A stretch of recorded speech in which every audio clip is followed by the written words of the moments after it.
Something I've been really making an effort to do lately is check out more of the single-player FPS market. It really hit me that since I kicked off content creation all those years ago, I've really been focused on multiplayer first-person shooter content. And as a result, I've missed out on some absolute pearlers of games over the years. So I've been working on correcting that, and it almost feels criminal to me to not highlight some of the absolute gems I've been playing here on the channel. Seriously, I've been having some of the most fun I've had while gaming in a very long time with these games, a lot of which I've actually been playing over on my Twitch channel, so be sure to swing by the stream, first link in the description. But sit back folks, and let's just dive in and have a bit of a chinwag about some damn good first-person shooter games. The first game I've just got to show some love to here today is one called Trepang 2, an incredibly gory, fast-paced first-person shooter game that is set in a near yet grounded future. You play as a super soldier that has been broken out of a heavily guarded black site by a mysterious group. You have no memories of your past life, only that you're a walking definition of a weapon of mass destruction, and that the bad guys are sick and tired of you being vertical. Now,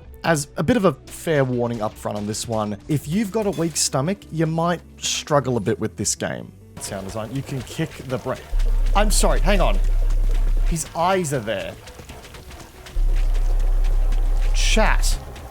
The gore here is pretty next level, and while there are ways to turn it off, the default setting of the game doesn't hide it one bit. So just take that on notice if you're planning to get into this game. Thankfully, I don't have a weak stomach when it comes to games like this, and it's been a long time since I've played something as satisfying as Trepang 2 when it comes to atomizing your opponents into a red mist. The gunplay and the variety of weapons available in the game brings out the inner giggling gremlin in me like nothing else has lately, and it combines beautifully with your character's ability to slow down time, almost into a bullet time-esque kind of mode. Because what's more satisfying than chaining kills together with an incredibly weighty and powerful shotgun? Well, doing it in slow motion, of course, so you can really admire your handiwork. This game absolutely nails making you feel like a badass among a sea of quote-unquote normal, with the biggest threat actually coming from most enemies posing in their strength in numbers, rather than their raw strength individually, which also means that the main story bosses and the mini-bosses that you'll encounter feel far more threatening as well, because there's that sense of, oh shit, this dude actually means business about him, and that leads to some really fun fights as well. The emergent dialogue from the AI as well as you fight them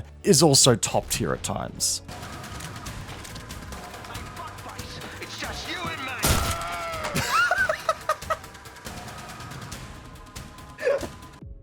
Sorry. I fuckface. It's just you and Beyond the standard campaign missions, you've also got side missions and different horde modes to explore as well. And as you creep up through the difficulty levels of the game, you'll get more mini-bosses to engage through the campaign levels that you've already played as well. So the replay value is through the roof here. Seriously, I cannot recommend this game enough to anyone who's looking for a dumb, fun, first-person shooter experience. And well, speaking of dumb fun, this next game is also right up there with one of the best games that I've played this year, full stop. Selaco.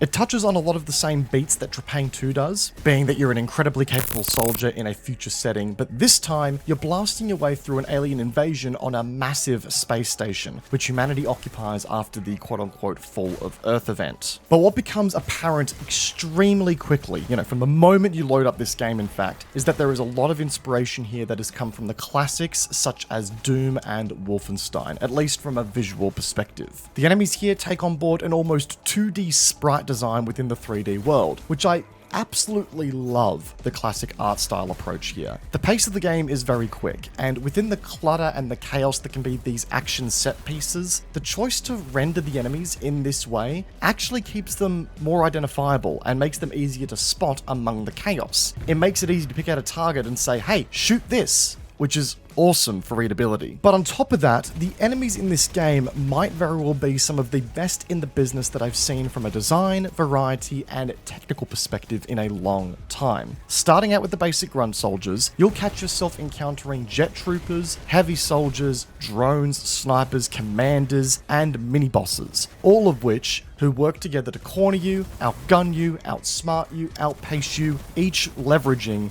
their own individual strengths. The challenge here actually demands you to think Think about your positioning, your weapon usage, your target prioritization. And for my singular ginger brain cell, that was a tall order. But it was a challenging and welcome tall order. And speaking of the weapons in this game here, holy, this is another game that has just nailed the gunplay and the weapon variety here. Each weapon can be customized with different augmentations and upgrades that will sometimes completely change how it factors into your loadout. For example, you can choose to run an assault rifle with a zoom function, similar to a sort of ADS function if you will, or you can change that out for an underbarrel grenade launcher, changing the dynamic in which it fills completely in your build. And I don't think, to this date, I've used a more satisfying shotgun in a game.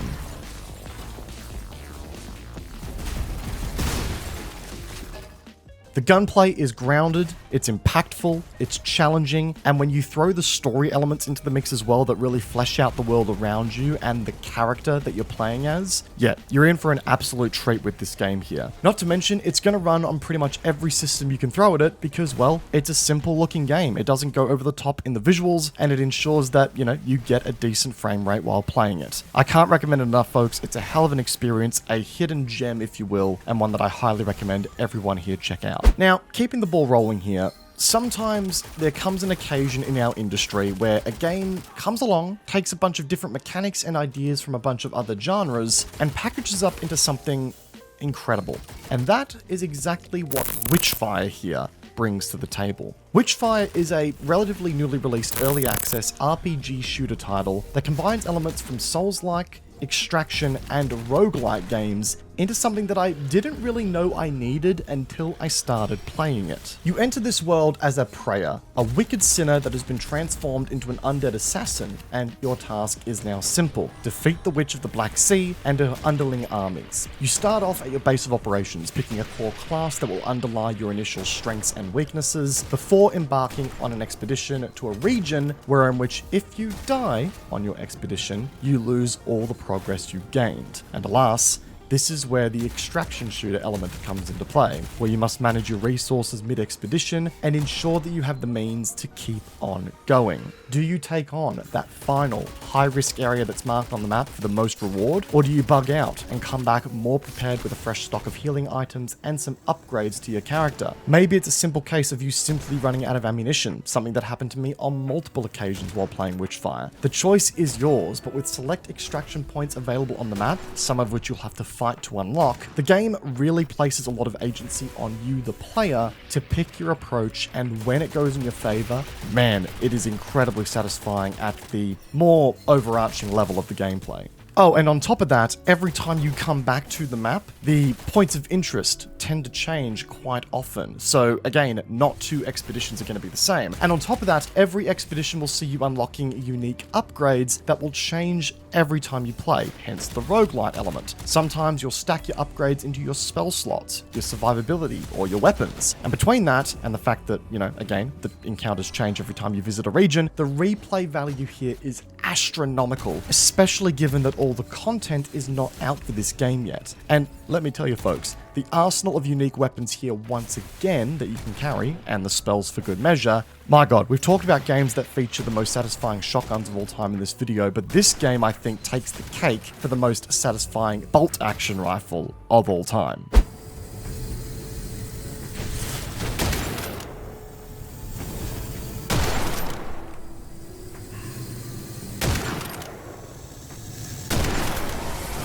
The Hypnosis Rifle, which is the first long-range weapon that you'll unlock in the game, has a charge-up mechanic when you score its first unlock. Let me tell you folks, never before in a first-person shooter game, not even the intervention from Modern Warfare 2 2009, has a bolt-action rifle that has tickled my brain in the happy place quite like this gun. Collectively, this is a very impressive package already, and with additional content on the way, it's only going to get better. As I alluded to at the start of the video, guys, bringing myself back to playing more first-person shooter games in a single-player sense or even a co-op sense has been a breath of fresh air for me as a first-person shooter player. This year has been admittedly pretty rough for the multiplayer scene, and sometimes stepping it back towards the more single-player realm has been a very nice change of pace for me. Beyond this list, I've been playing more single-player first-person shooters out there as of late, so I'm going to do more content like this in the near future. If you guys enjoyed it, be sure to backhand the like button and subscribe to the channel. It all does go a very long way to supporting the content, and it also keeps you guys up to date more so with the algorithm and, you know, getting content to you guys in a regular basis, because YouTube can be weird like that sometimes. If you've got any single-player first-person shooter games you'd be interested in seeing me play, or you've got any suggestions, leave them in the comment section down below. Also, really want to hear any games that you guys are delving into at the moment too. And once again, come check out the Twitch channel, first link in the description down below. But once again, guys, and until next time, I hope you guys enjoyed today's video. Peace out, and I will see you guys all in the next one. Take care, guys. Have a good one.